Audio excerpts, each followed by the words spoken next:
Al-Quran pedoman kami, Darul Islam jalan Tuhan kami.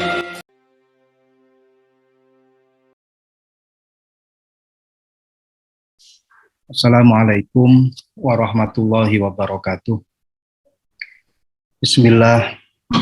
Bismillahi amantu billah tawakkaltu ala Allah masya Allah la haula wa la quwata illa billahil aliyyil azim. Alhamdulillahi rabbil alamin wa bihi nasta'inu ala umurid dunya waddin. Allahumma sholli wa sallim ala sayyidina wa maulana Muhammadinil fatih lima ughliqa wal khatim lima sabaqa nasiril haqqi bil haqqi wal hadi ila siratikal mustaqim wa ala alihi wa sahbihi haqqa qadrihi wa miqdarihil aliyyil azim. Allahumma syrah li sadri wa yassir li amri wa hlul 'uqdatam min lisani yafqahu qawli, amma ba'du. Mohon maaf tadi terlambat hadir dan mohon maaf untuk mukaddimahnya tadi terlalu panjang karena saya pun juga berpikir apa yang harus saya sampaikan yang tadi semuanya sudah diberikan oleh Kiai Haji Bahauddin Nur Salim Gus Baha, dan kita sudah ngaji bersama dengan beliau. Kita mendapatkan ilmu yang banyak serta ilmu yang mendalam dari beliau. Saya yakin apa yang beliau sampaikan sudah merasuk ke dalam hati kita, karena kita yakin bahwa beliau juga menyampaikan dari hati. Apa yang disampaikan dari hati pasti akan mengena kepada hati kita. Kami sempat bertanya kepada panitia, saya ini harus ngomong apa di acara nanti. Kemudian beliau menyampaikan nanti itu yang hadir kebanyakan para pelajar Indonesia yang ada di Taiwan dan para tenaga kerja dari Indonesia yang sekarang sedang bermaisyah di Taiwan. Ya, mungkin nanti yang disampaikan adalah motivasi-motivasi kepada para pelajar dan juga para tenaga kerja.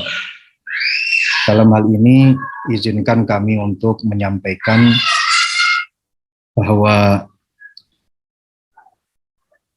ilmu yang diraih semoga betul-betul menjadi ilmu yang manfaat dan ilmu yang bisa mengantarkan pada keutamaan seperti yang disampaikan oleh Al-Imam Az-Zahabi bahwa al-ilmu wasilatun ila kulli fadilah. Ilmu adalah wasilah. Ilmu adalah wasilah atau lantaran untuk mendapatkan segala keutamaan. Kita pasti hafal dengan potongan hadis bahwa man arada dunya fa'alaihi bil ilm, man arada al-akhirah fa'alaihi bil ilm, wa man aradahuma fa'alaihi bil ilm. Jadi segala sesuatu yang kita inginkan kuncinya itu adalah ilmu. Dan tentunya selain ilmu yang kita miliki untuk meraih segala sesuatu yang kita harapkan, itu pun juga harus didampingi dengan himmah. Al-himmah ini adalah sebab di mana kita bisa meraih kesuksesan yang kita harapkan. Al-mar'u yatiru bihimmatihi kama yatiru toyru bijana haihi. Seseorang itu bisa terbang dengan himmahnya, dengan semangat yang tinggi. Semakin dia memiliki semangat yang tinggi, semangat yang kuat, maka dia bisa terbang tinggi dan berhasil meraih keutamaan, berhasil meraih apa yang dia harapkan. Kama yatirut toyru bijana haihi. layaknya burung yang terbang dengan kedua sayapnya. Ketika seseorang memiliki himmah yang tinggi akan tetapi dia tidak memiliki ilmu atau teori yang kuat, maka semangat itu pun nanti juga akan sia-sia. Semangatnya besar, tapi dia tidak mengetahui teori-teori, tidak mengetahui ilmu-ilmu, maka dia akan berjalan, nabrak ke sana kemari, dia akan masuk pada lubang yang bukan semestinya, dia akan melakukan hal-hal tanpa ilmu. Layaknya seperti burung, walaupun toh burung itu memiliki sayap, akan tetapi ketika burung tersebut masih belum memiliki teori bagaimana caranya untuk mengepakkan sayap dengan benar, maka terbangnya pun juga akan ngawur. Dan dia bisa menabrak apa saja yang ada di hadapannya, karena dia belum mampu untuk menggerakkan sayapnya dengan bagus, dikarenakan dia belum memiliki ilmu bagaimana caranya, dia belum memiliki teori bagaimana caranya untuk mengepakkan sayap dengan benar, dan bagaimana cara mengarahkan langkah, bagaimana cara mengarahkan arah menuju pada destinasi yang sesungguhnya. Jadi ilmu ini menjadi dasar untuk kita semuanya. Ketika kalian memiliki ilmu, wahai para pelajar, tambahkan dengan semangat yang tinggi, sehingga bisa terkombinasikan dengan bagus antara ilmu yang kalian miliki dengan semangat yang tinggi.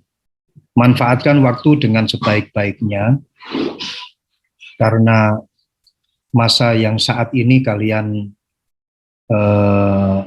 lalui ini adalah masa emas, masa yang tidak akan terulang kembali.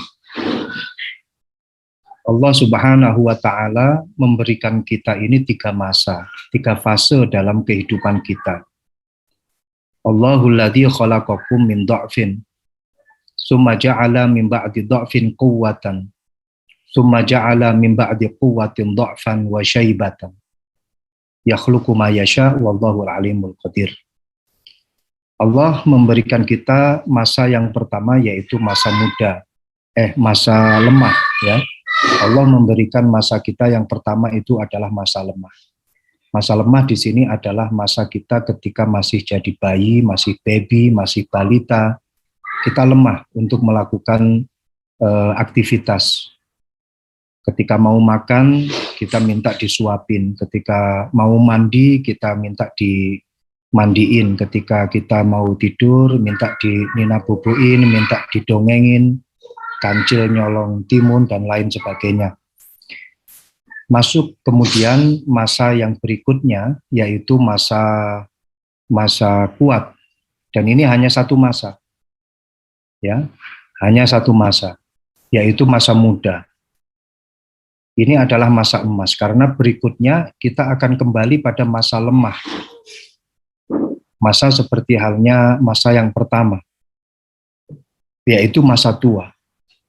Di mana ketika masuk masa tua, lebih-lebih tuanya itu sudah tua renta, tentu kalau mau makan, minta disiapin, juga minta disuapin, ya, mau tidur, ya, minta disiapin tempatnya, ya, minta pada posisi yang nyaman, pada suasana yang nyaman. Kemudian bahkan kalau sudah tua renta mau mandi, minta dibopong ke kamar mandi. Jadi itu menjadi satu nasihat untuk kita bahwa masa muda yang sekarang ini kalian lalui, wahai para pelajar, dan juga ini nasihat untuk saya karena saya pun juga termasuk masih muda, ya. Ini menjadi satu nasihat di mana ayo kita lakukan, kita manfaatkan masa muda ini dengan sebaik-baiknya. Masa ini adalah masa emas, masa di mana Allah Subhanahu wa Ta'ala mengangkat para nabi-nabinya. Menurut keterangan Sayyidina Abdullah bin Abbas, dikatakan bahwa ma ba'asallahu nabiyyan illa syabban wala utiyal ilmu aliman illa wahwa syabun. Dawuhnya Abdullah bin Abbas bahwa Allah itu tidak pernah mengangkat seorang nabi ketika dia masuk pada usia yang sudah tua.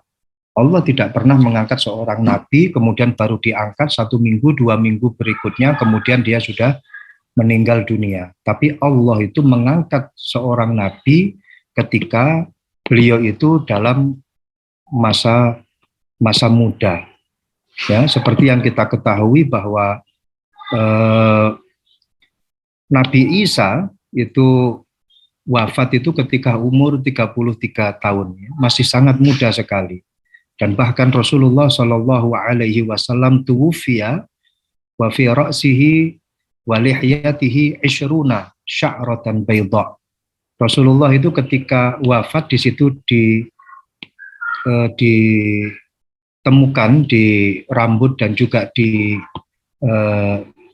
jenggot beliau ini tidak lebih dari 20 rambut yang putih. Jadi masih sangat muda. Rasulullah wafat, yang mana pada waktu itu belum ditemukan rambutnya Rasulullah itu lebih dari 20 yang berwarna putih, atau ubannya itu tidak lebih dari 20. Dan wala utiyal ilmu aliman illa wahwa syabun. Dan Allah itu memberikan ilmu kepada orang yang alim itu ketika masa muda. Ketika kita menyaksikan ada seorang alim di masa tuanya, ada seorang kiai sepuh, kemudian kita saksikan beliau memiliki ilmu yang tinggi, alim, hafal segala kitab.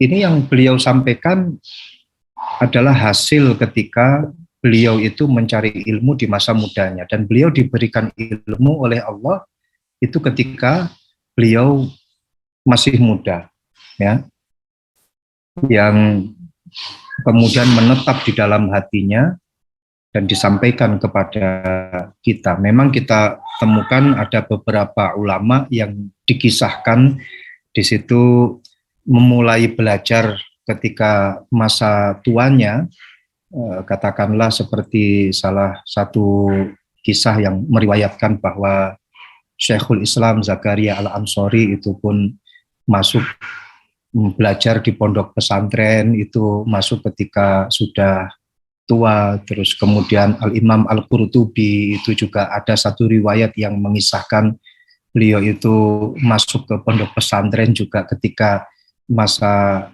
yang sudah tidak muda lagi. Tapi kita tidak bisa terus meniru ada ulama yang juga belajarnya itu masa tua baru mulai masuk ke dunia pendidikan. Tidak bisa kita tiru, itu mungkin sebuah keistimewaan, sebuah karomah yang beliau miliki. Jadi sekali lagi, ma ba'asallahu nabiyyan illa syaban wala utiyal ilmu aliman illa wa huwa syabun.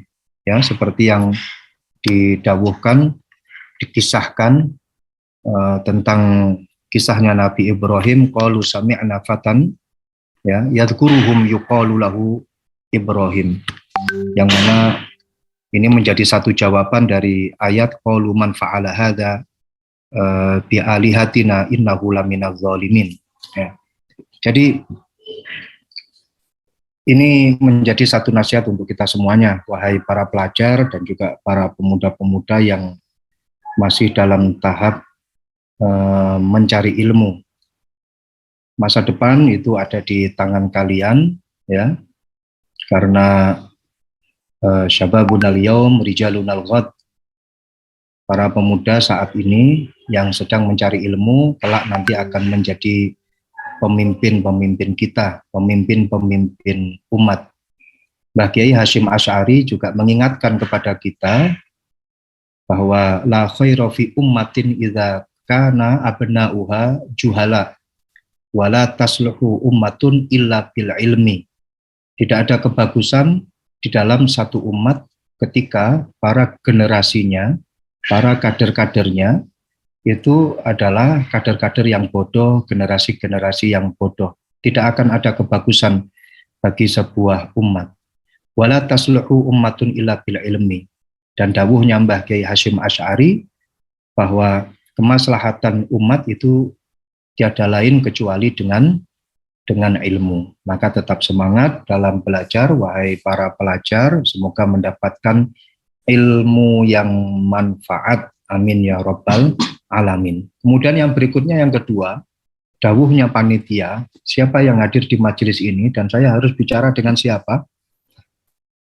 Di sini itu banyak para tenaga kerja dari Indonesia yang sedang berma'isyah di Taiwan. Jadi mohon diberi motivasi. Sebenarnya saya juga masih butuh motivasi. Jadi begini, apa yang kita lakukan dalam kita mencari mata pencaharian, dalam kita mencari modal untuk menafkahi keluarga kita, ini adalah satu bentuk ibadah, satu bentuk keselamatan yang luar biasa untuk kita dan juga untuk keluarga kita. Jadi begini, seperti yang diriwayatkan oleh Thabit Al-Imam Thabit Al-Bunyani, bahwasannya ada di dalam diri kita itu 10 keselamatan, ya. Ada 10 keselamatan yang ada di dalam diri kita.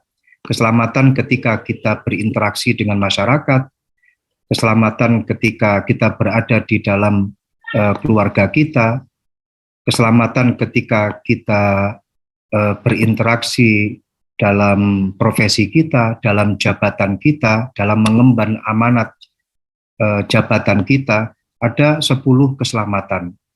Dan 10 keselamatan tersebut itu dikatakan tis'atun fis sukut wa wahidatun fil firari minan nas. Keselamatan-keselamatan yang kita miliki ketika kita berinteraksi dengan masyarakat itu 9, di antaranya itu ada di dalam sikap diam kita. Diam dalam artian adalah wala taqfu ma laisa laka bihi ilm. Ya, diam dalam artian kalau ketika kita berbicara itu seharusnya memiliki dasar, memiliki hujah, jangan hanya sekedar bicara yang tidak bisa dipertanggungjawabkan, dari substansi omongan yang kita ucapkan, ya. Memang ya ada benarnya ketika dikatakan bahwa silence is gold, ya. Jadi diam itu adalah emas, tapi tidak selamanya terus diam itu adalah emas. Ketika ada dum-duman sembako terus kalian diam padahal kalian berhak untuk mendapatkannya, itu kalian tidak akan mendapatkan emas, ya. Ketika mendapatkan dum-duman hadiah, bagian hadiah terus kalian hanya diam, ya kalian tidak akan mendapatkan emasnya. Tapi yang dimaksud di sini adalah diam karena hak, karena kebenaran. Diam dalam hal ini adalah diam ketika kalian tidak mengetahui tentang kebenaran yang semestinya. Akan tetapi ketika kalian akan menyampaikan perkara yang hak, maka sudah menjadi keharusan untuk menyampaikan perkara yang hak. Jangan kemudian menjadi menjadi setan yang diam ketika kalian mengetahui perkara yang batil terus kemudian kalian tidak meluruskannya. Jadi tis'atun fis sukut. Diam di sini juga berarti bahwa kalian ini harus betul-betul tidak mengutarakan sesuatu yang tidak ada landasannya. Tapi ketika di situ ada landasan dan bisa dipertanggungjawabkan, silakan untuk disampaikan.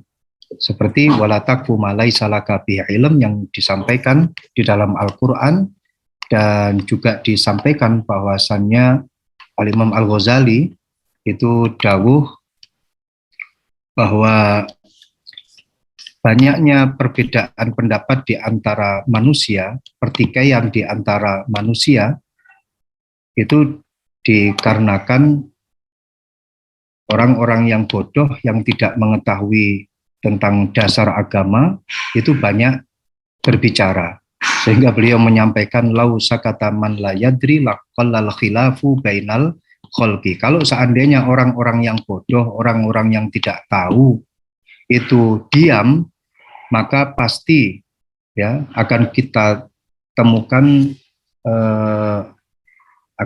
temukan minimnya percekcokan di antara manusia, atau kebalikannya, pertikaian manusia yang ada di muka bumi ini karena banyaknya omongan-omongan dari orang bodoh, omongan-omongan yang tidak bisa dipertanggungjawabkan.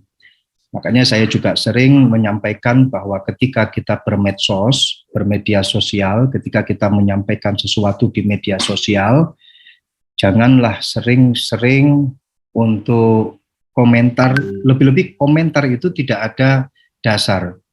Ya, memberikan status yang status itu tidak bisa dipertanggungjawabkan.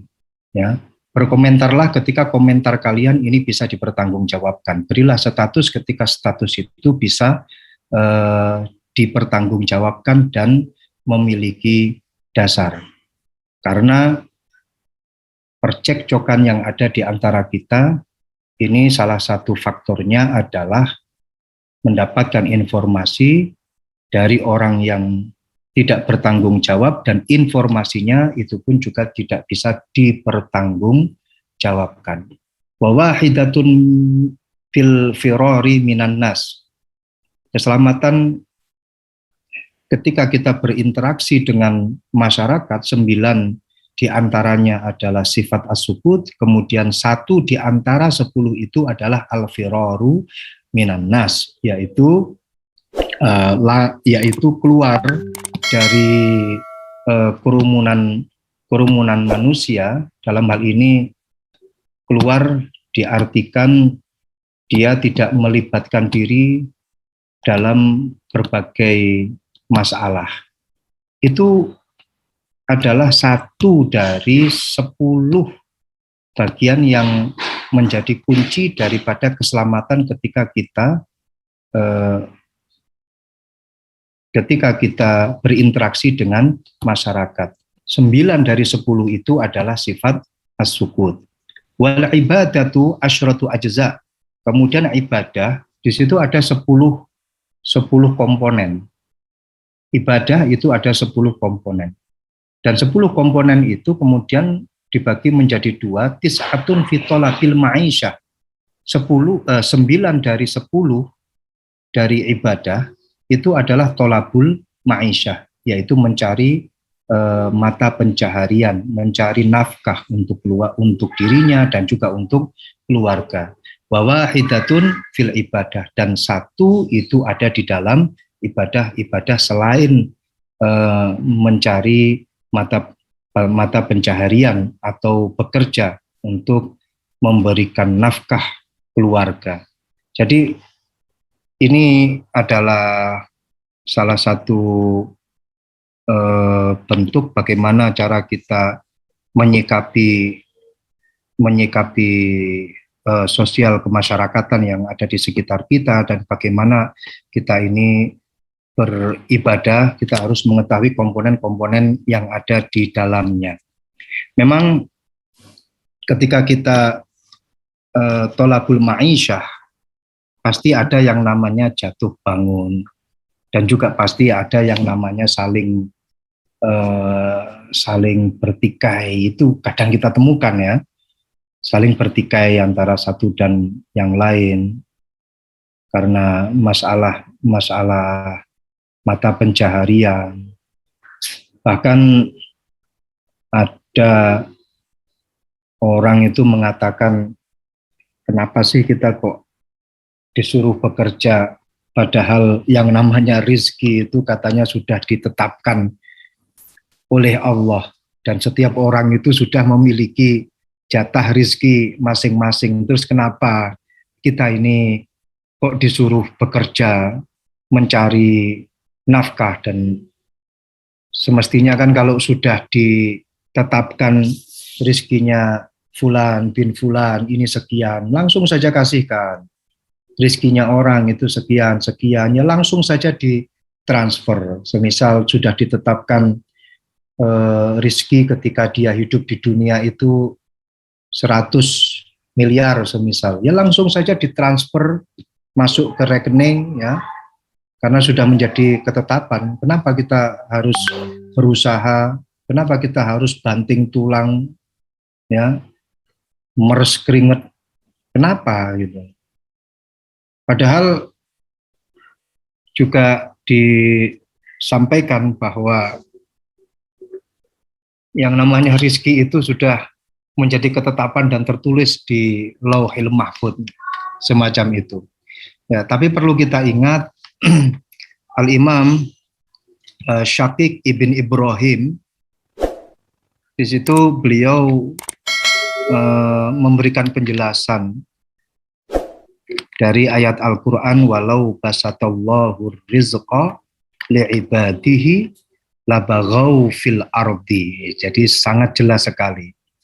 Innallaha azza law razaqal ibad min ghairi kasbin latafarrahu fatafasadu. Allah ketika memberikan rizki kepada hamba-hambanya tanpa ada proses untuk mencari, tanpa ada proses untuk bekerja, tanpa ada proses untuk menggali, maka ini akan menyebabkan mereka akan tafarrohu, mereka akan sepi dari aktivitas, mereka akan nganggur. Nah, ketika mereka itu dalam posisi nganggur, dalam keadaan nganggur, tidak ada aktivitas apa-apa, yang akan terjadi adalah mereka akan saling memusuhi antara satu dan yang lain. Dan kemudian mereka itu pasti akan saling bertengkar antara satu dan yang lain. Dan ketika mereka mendapatkan kewajiban untuk mencari rizki, ya, ketika mereka ada kewajiban untuk menggerakkan tangan untuk mencari rizki, harik yadaka ya'tika rizkuka, gerakkanlah tanganmu maka kamu akan mendapatkan rizki, maka Allah akan mendatangkan rizki kepadamu. Tapi sebelumnya harus harik yadaka, jadi gerakkan tanganmu ya. Ketika mereka itu ada aktivitas untuk menggerakkan tangan, untuk bekerja, maka ini nanti akan bisa meminimalisir percekcokan dan pertikaian. Malah justru sebaliknya ya. Ini nanti akan menjadikan manusia itu terminimalisir dari cekcok, terminimalisir dari pertikaian. Kenapa? Karena mereka disibukkan dengan bekerja. Karena disibukkan dengan bekerja, ya, yang pada akhirnya dia akan fokus dengan pekerjaan. Coba kita bayangkan saja, mulai dari pagi hari sampai sore hari kita ini bekerja. Terus kemudian pulang ke rumah kita istirahat, ya, kumpul dengan keluarga. Sampai malam istirahat, pagi terus kemudian bekerja kembali dan begitu seterusnya. Nah, tanpa kita sadari aktivitas seperti ini mampu meminimalisir percekcokan. Ketika kita ini tidak ada pekerjaan sama sekali. Ya, ketika kita ini tidak ada aktivitas sama sekali. Kalau tidak ada aktivitas sama sekali, ya, maka yang terjadi itu adalah percekcokan, lebih-lebih ketika mendapatkan rizki terus kemudian ini hanya sekedar perumpamaan ya, ketika sudah mendapatkan jatah rizki masing-masing, bagian masing-masing, terus kemudian yang terjadi itu adalah sawang sinawang, kata orang Jawa. Terus kemudian jadilah sifat iri, dengki, dan lain sebagainya masuk ke dalam hatinya, dan akhirnya terjadilah satu percekcokan, pertikaian. Ya, mungkin kalau kita gambarkan itu banyak terjadi di antara mereka yang bertikai, bercekcok dalam pembagian harta waris. Semoga kita bukan termasuk golongan orang tersebut. Na'udzubillah min dzalik. Ya, itu kan konsepnya kan sama. Bagiannya sekian, bagiannya sekian, dan kemudian mendapatkan harta waris sekian, sekian, sekian, ya. Terus kemudian ternyata di situ masih ada rasa sawang sinawang, kenapa dia dapat ini dan saya dapat itu, ya. Kenapa ternyata setelah diukur dia lebih luas dan punya saya lebih sempit. Kenapa barang yang itu diberikan kepada si anak yang ini, barang yang ini diberikan kepada anak yang itu, begitu seterusnya. Ini kemudian yang terjadi adalah sawang sinawang, ya, iri, dengki, kemudian muncul, dan yang terjadi adalah percekcokan dan perpecahan di antara keluarga. Maka dari itu guru-guru kita ini menyampaikan, hati-hati karo bondo waris, ya, dan harus ikhlas ketika mendapatkan bagian bondo waris. Karena bondo waris yang kita dapatkan, kemudian kita ini cekcok, bertikai, dan tidak ikhlas ketika menerima bondo waris, maka bondo waris tersebut menjadi bondo yang tidak ada berkahnya. Sikapi harta warisan dengan penuh ikhlas agar harta warisan yang kita dapatkan itu harta yang penuh dengan keberkahan. Dan ini harus harus kita lakukan. Percekcokan dalam masalah harta ini sangat-sangat berbahaya. Saya teringat ada satu makalah yang disampaikan oleh Al-Imam Al-Auza'i, tapi dalam satu riwayat ini juga disampaikan oleh Al-Imam Umar Ibnul Khattab, bagaimana idza aradallahu biqaumin syarron, ya, fataha alaihim al-jadal wa mana'ahum al-amal. Allah ketika menghendaki satu kaum kejelekan di dalamnya, maka Allah akan membuka pintu pertikaian, percekcokan di antara mereka. Nah, ketika mereka itu sudah cekcok, maka dia akan meninggalkan amaliyah-amaliyah yang soleh, amaliyah-amaliyah yang bagus. Jadi cekcok atau pertikaian yang terjadi di antara kita, yang terjadi di tengah-tengah masyarakat, ini adalah pintu dari kejelekan, musibah, azab yang terjadi di masyarakat tersebut. Tapi ketika Allah di situ membuka pintu percekcokan di antara masyarakat, ini nanti akan mengakibatkan kepada masyarakat tersebut untuk meninggalkan amal-amal yang soleh. Jadi memang rasionalnya seperti itu, gitu loh. Berawal dari sebuah percekcokan, terus kemudian dia lupa dengan amal-amal yang soleh. Walaupun toh dia memiliki ilmu yang tinggi, tapi karena di situ dia sudah terbawa dengan percekcokan, terbawa dengan perselisihan, maka dia lupa dengan ilmu yang dia miliki, kemudian dia tidak mengamalkan ilmu yang dia miliki. Nah, setelah terjadi percekcokan semacam ini, akhirnya terjadi musibah di tengah-tengah masyarakat.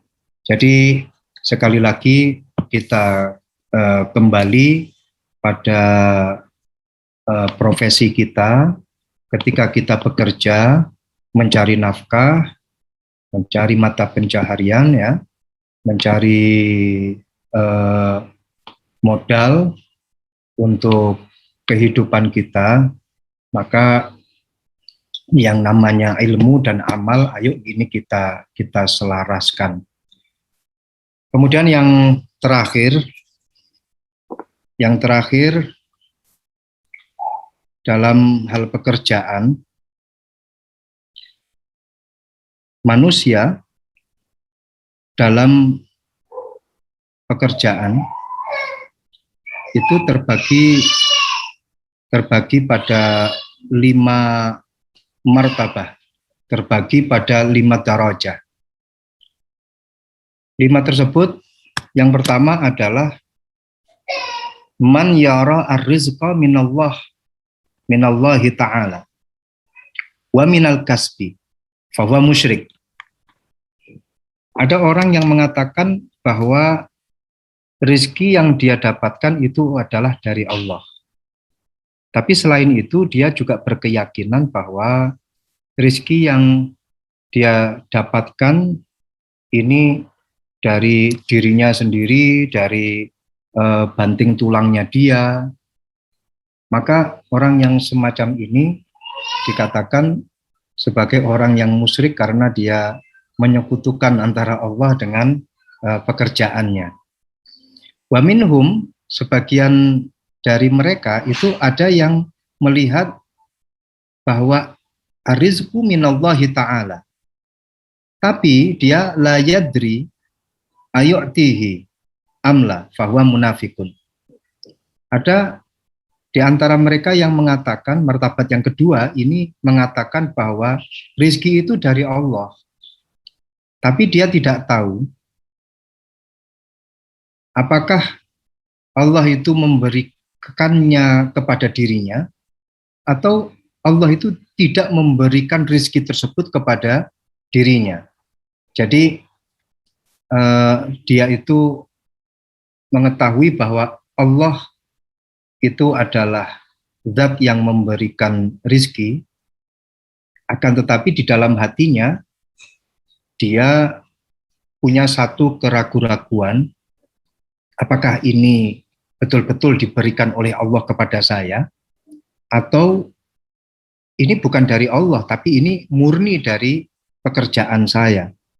Nah, ketika dia memiliki keyakinan seperti itu, maka dia masuk dalam kategori muslim, seorang yang munafik dan syak, seorang yang munafik dan penuh dengan keraguan-raguan. Kemudian yang ketiga adalah man yara ar-rizqa minallahi ta'ala wa la yuaddi haqqahu wa ya'sillaha ta'ala. Orang yang melihat bahwa rizki itu dari Allah, dia yakin kalau rizki itu dari Allah, tapi dia tidak mendatangkan hak-haknya rizki yang telah diberikan oleh Allah kepadanya, dan bahkan dia durhaka kepada Allah. Dia dapat kenikmatan dari Allah, kemudian dia malah justru memanfaatkan, menggunakan harta tersebut untuk hal-hal yang keluar dari syariatnya Allah, dari aturan-aturan agama Islam. Nah, orang yang seperti ini dikatakan sebagai fasik. Kemudian yang keempat ya adalah orang yang menilai bahwa rizki itu dari Allah. Wa yara al-kasba sababan wa akhraja haqqahu. Wa la ya'sillaha ta'ala li ajlil kasbi fahuwa mu'minun mukhlisun. Ini yang nomor 5 ya. Yaitu orang yang menilai bahwa rizki ini dari Allah Ta'ala. Dan dia menilai bahwa pekerjaan yang dia lakukan itu adalah sebab. Allah lah yang sebenarnya memberikan rizki tersebut. Apa yang dia lakukan ini adalah sebab. Kemudian setelah dia mendapatkan rizki dari Allah, dia mendatangkan hak-haknya harta tersebut. Mensedekahkan untuk para fuqara, untuk para du'afa. Dan dia tidak mengarahkan harta tersebut kepada jalan kedurhakaan, ya, maka orang yang semacam ini dikatakan sebagai fahuwa mu'minun mukhlisun. Dia adalah seorang mukmin yang mukhlis.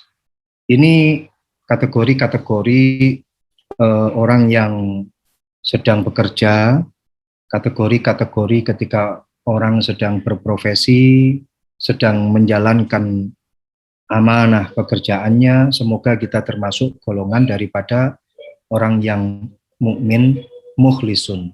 Dan yang paling terakhir, seperti yang disampaikan oleh panitia, bagaimana agar sekiranya Ahlus Sunnah wal Jamaah ini menjadi satu prinsip yang kuat, mendalam, lebih-lebih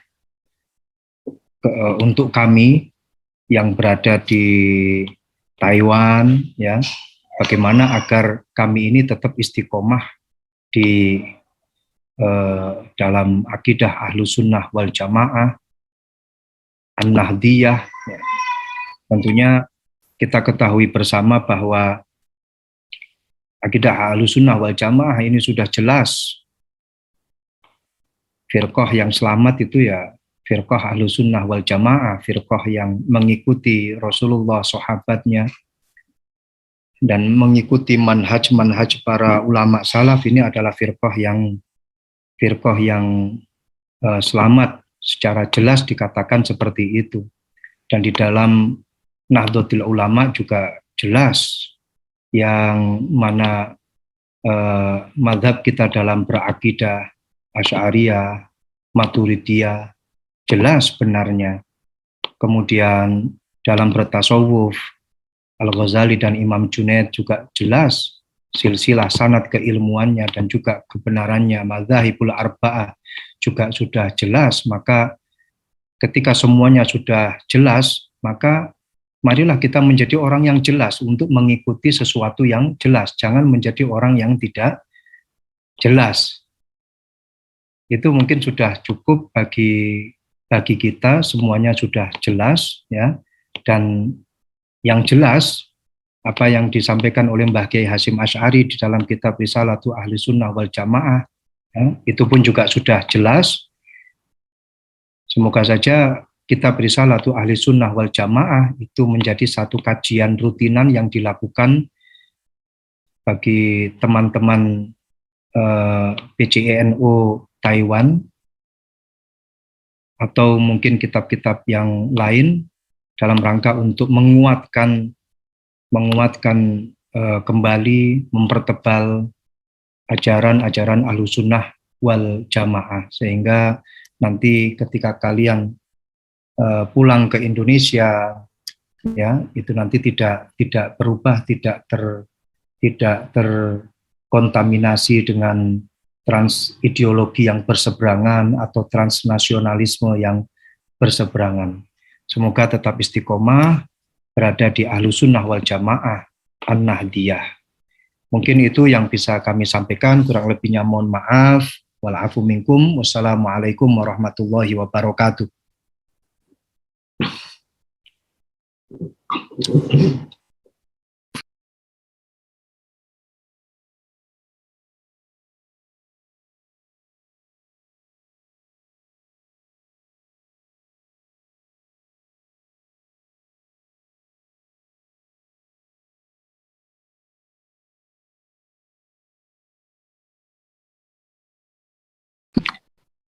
Oh iya, mohon maaf.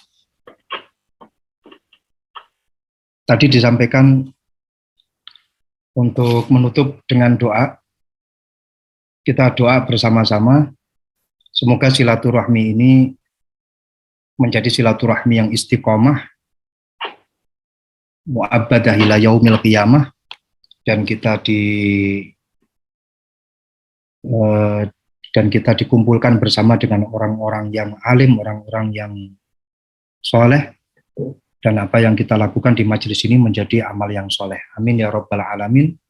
Ala hadiniya wa ala kulli niyatin solihah. Al-Fatihah. A'udzubillahi minasyaitonirrajim. Bismillahirrahmanirrahim. Alhamdulillahirabbil alamin arrahmanir rahim maliki yaumiddin. Iyyaka na'budu wa iyyaka nasta'in ihdinas siratal mustaqim siratal ladzina an'amta 'alaihim ghairil maghdubi 'alaihim waladdallin.